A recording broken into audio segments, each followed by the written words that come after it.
We have some excellent cleaning products. These products have been on the market for nearly 60 years. We were way ahead of the curve in terms of looking at things that were environmentally friendly.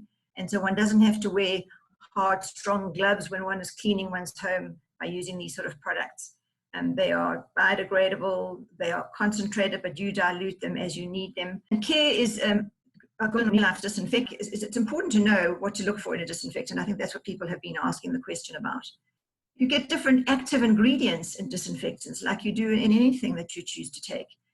So our particular active ingredient are what we call quaternary ammonium compounds, but you do get others who have chosen to use alcohol, for example, as their active ingredient or disinfecting agent.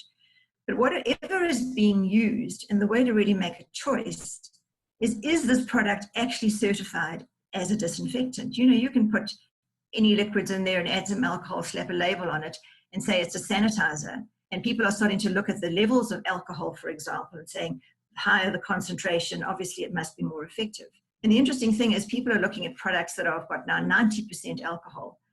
Well, that's, you know, the higher the number doesn't necessarily mean it's more effective. Chemistry doesn't actually work like that. But what it does show you is that it's very, very strong. And in fact, what it's doing, if you put 90% alcohol in and around your skin, you're going to burn it. And that in turn is going to compromise the barrier action of your skin, which is part of your immune system. So actually it's counterproductive. It's not going to work in your favor.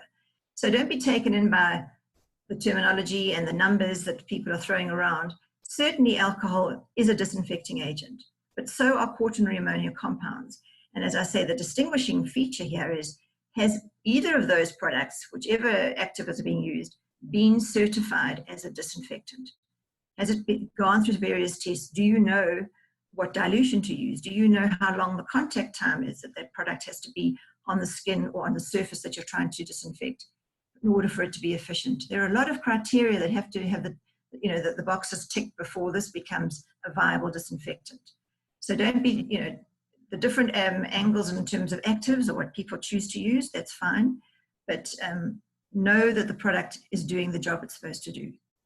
And that's then also with a disinfectant, you usually have to clean a surface first, so that then your disinfectant has a surface on which to work more effectively. So just putting it on your hands and using it as a sanitizer on its own may not be doing the work you think it's doing. So we have all been recommended to wash our hands regularly and for a fair period of time. Do that, clean the surface and then disinfect it. And so what we're doing at Neolife is we're using something like LDC, which is a light duty concentrate, as the hand washing agent or as the cleaning agent on any surface that you want.